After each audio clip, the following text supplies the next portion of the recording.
नमस्ते, राधे राधे, जय श्री कृष्णा। कैसे हैं आप लोग? डेथ ऑफ एन एम्प्लॉय और a worker at work place. जी हाँ, सुनने में बहुत बुरा लगता है और ऐसा अनफॉर्चुनेट इंसिडेंट किसी के साथ होना भी नहीं चाहिए।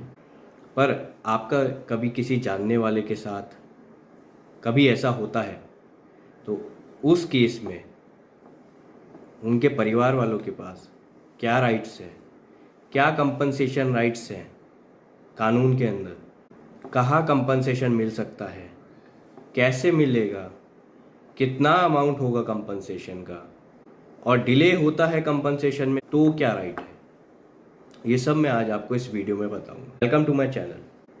आज मैं इस वीडियो में आपको बहुत इंपॉर्टेंट और यूज़फुल इन्फॉर्मेशन बताऊंगा कि किस कैटेगरी के वर्कर्स के साथ या एम्प्लॉयज़ के साथ अगर कोई मिस हैपनिंग होती है जिसके कारण उनकी जान चली जाती है, उस केस में उनके पास क्या कंपनसेशन राइट्स है, उनकी फैमिली के पास, लीगल हायर्स के पास। So please do like, subscribe and share my channel in case you really like to view and watch informative legal content. Thank you. तो अभी मैं एक रिसेंट केस पढ़ रहा था तो मुझे लगा ये इम्पॉर्टेंट है आपके लिए जानना कि अगर कभी किसी के साथ ऐसा होता है तो क्या राइट्स है, कंपनसेशन कितना मिलेगा, कहाँ मिलेगा, क्या करना है। सबसे पहले प्लीज़ ये ध्यान रखिए, कोई भी एम्प्लॉय जो कि कोई ऐसे काम में इन्वॉल्व है जहाँ पे डेंजर इन्वॉल्व है, खतरा है, रिस्क इन्वॉल्व है जिससे जान भी जा सकती है। एग्जाम्पल के तौर पे जैसे कोई मशीन ऑपरेटर है, कोई टेक्नीशियन है, ड्राइवर है, जहाँ पे भी रिस्क इन्वॉल्व है काम में, वहाँ पे workman compensation act, employee compensation act ये अप्लाई होता है। अगर उस रिस्क और उस हार्म के कारण अगर किसी की जान चली जाती है ड्यूरिंग एम्प्लॉयमेंट, तो ये एम्प्लॉयर की लायबिलिटी है कि वो उसे कंपनसेशन दे। एक्ट में मिनिमम लिखा है 1,20,000 मिनिमम कंपनसेशन उनको देना पड़ता है। अब मैं आपको एक केस बताता हूँ जहाँ पे कंपनसेशन अगर डिले हुआ तो क्या हुआ। अभी मैं एक केस पढ़ रहा था जिसमें सुप्रीम कोर्ट ने बताया कि कंपनसेशन का अमाउंट प्लस अगर आपको डिले होता है कंपनसेशन देने में, 30 डेज का टाइम पीरियड है एम्प्लॉयर के पास, 30 दिन में अगर वो नहीं देता है तो उसके बाद आपको पेनल्टी भी अप टू 50% पेनल्टी देनी हो सकती है एम्प्लॉयर को, और उसके साथ ही 12% इंटरेस्ट पर एनम उसको पे करना पड़ेगा अगर 30 दिन से ज़्यादा डिले हो जाता है कंपनसेशन पे करने में। तो इस केस में वही हुआ। एक ट्रक ओनर है, उनका बेटा क्लीनर है जो ट्रक में ही रहता है, और एक्सीडेंट हो जाता है तो उनके बेटे की डेथ हो जाती है। अब ये केस फाइल करते हैं कंपनसेशन के लिए। अब कंपनसेशन के लिए केस फाइल करते हैं यहाँ पे कंपनसेशन एक्ट के under commissioner for employ commission, वहाँ पे ये केस फाइल करा। तो उन्होंने पहले तो रिजेक्ट कर दिया क्योंकि ये बोला कि यहाँ पे एम्प्लॉयर और एम्प्लॉय रिलेशनशिप नहीं है।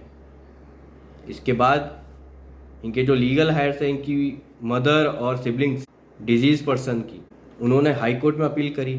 तो हाई कोर्ट ने देखा कि नहीं, यहाँ पे एम्प्लॉयर एम्प्लॉय रिलेशनशिप है, तो उन्होंने दोबारा डायरेक्ट किया कमिश्नर के पास और बोला कि आप दोबारा देखिए मैटर को और कंपनसेशन दीजिए। कमिश्नर ने दोबारा देखा और कमिश्नर ने इस बार 40% पेनल्टी और 6% इंटरेस्ट ऑर्डर में दिया।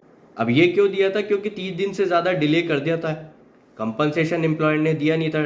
तो अगर कंपनसेशन में 30 दिन से ज़्यादा डिले होता है तो मैंने आपको बताया 12% statutory interest plus up to 50% आपको पेनल्टी देनी होती है। वो कमिश्नर डिसाइड करता है। यहाँ पे फिर उन्होंने अपील कर दी थी हाई कोर्ट में, हाई कोर्ट ने वापस दिया। तो अब यहाँ पे कमिश्नर के ऑर्डर के अगेंस्ट में लीगल हायर्स जो थे, इनकी माँ और सिबलिंग्स, उन्होंने अपील फाइल करी सुप्रीम कोर्ट में। अपील क्यों फाइल करी? क्योंकि जैसा मैंने आपको बताया इंटरेस्ट जो है डिलेड वो 12% है एक्ट में लिखा हुआ, पर इन्हें कमिश्नर ने 6% ही ऑर्डर किया था। सुप्रीम कोर्ट ने पूरा मैटर सुना। सुप्रीम कोर्ट ने अब बोला कि ये इंटरेस्ट जो है वो 12% ही पे करना होगा डिलेड कंपनसेशन के कारण। अब 12% इसलिए क्योंकि ये लिखा हुआ है, ये डिस्क्रिशनरी नहीं है, ये मैंडेटरी है। इंश्योरेंस कंपनी ने बोला कि सर डिले इनके एंड से हुआ है तो हम इंटरेस्ट क्यों पे करेंगे।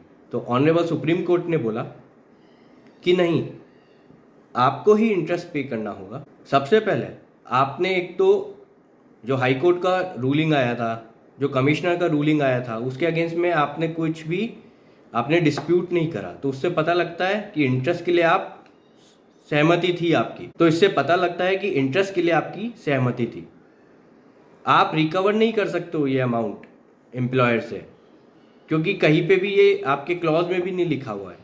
आपको इंडेमनीफाई करना है उनको। डिले हुआ है वो अब एम्प्लॉयर के एंड से हुआ है, तब भी आप ही लायबल हो, यहाँ पे आपको ही पे करना होगा।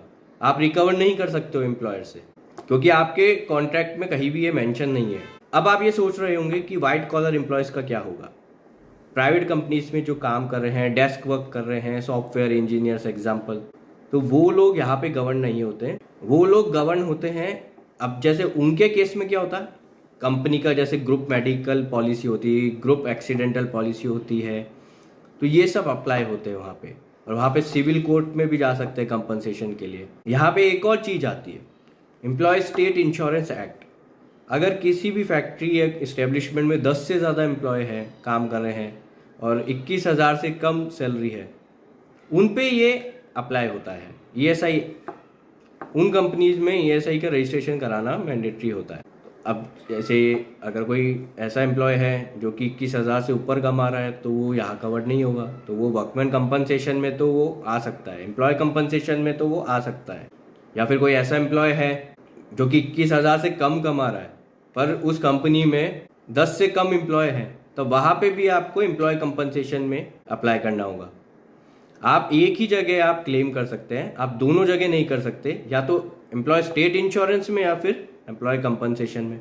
अब मैंने आपको बताया कमिश्नर जो है एम्प्लॉय कंपनसेशन का, उनके पास आपको ये फाइल करना होता है फॉर द कंपनसेशन। और डिलेड कंपनसेशन के केस में मैंने आपको बताया section 4A of workman compensation act, employee compensation act, ये बोलता है कि आपको अगर डिले होता है 30 दिन से ज़्यादा, तो एम्प्लॉयर को इंटरेस्ट देना होगा। 12% फिक्स्ड है ये अभी, और 50% तक पेनल्टी कमिश्नर डिसाइड कर सकता है।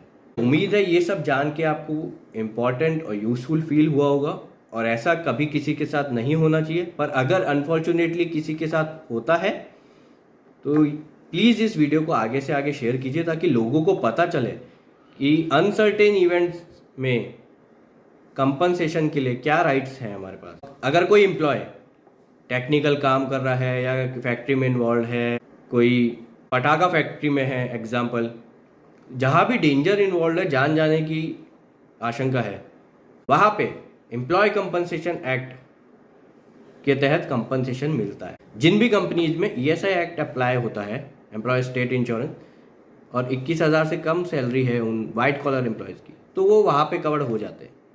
और अगर ज़्यादा है तो फिर उनके लिए वो सेपरेट केस होता है, सिविल कोर्ट में जा सकते हैं वो लोग, या फिर वो उनका ग्रुप मेडिक्लेम, ग्रुप एक्सीडेंटल, ये सब पॉलिसीज़ होती है कंपनीज में, उसके थ्रू उनको कंपनसेशन और इंश्योरेंस क्लेम मिल जाता है उनके हायर्स को। प्लीज़ इस वीडियो को आगे से आगे शेयर कीजिए, ताकि लोगों को पता लगे उनके कंपनसेशन राइट्स के बारे में। अपना वकील खुद बनिए। नमस्ते।